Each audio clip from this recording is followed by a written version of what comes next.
ce journal avec un carton rouge concernant le chlordécone. Il ne faut pas dire que c'est cancérigène. Il est établi que ce produit n'est pas bon.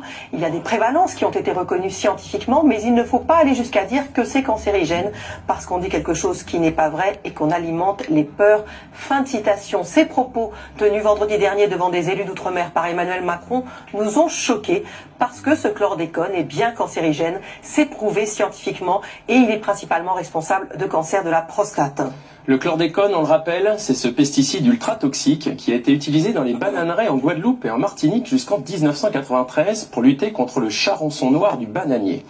Dès 1979, l'OMS l'a classé comme cancérogène possible pour l'homme. Et on constate que le taux de cancer de la prostate dans la population antillaise est 7 fois supérieur à la moyenne mondiale, soit 227 nouveaux cas par an pour 100 000 habitants, record mondial de la discipline. Ces données sont issues de l'étude réalisée par les professeurs Blanchet, chef du service d'urologie du CHU de Pointe-à-Pitre, et l'équipe INSERM de Luc Multinier.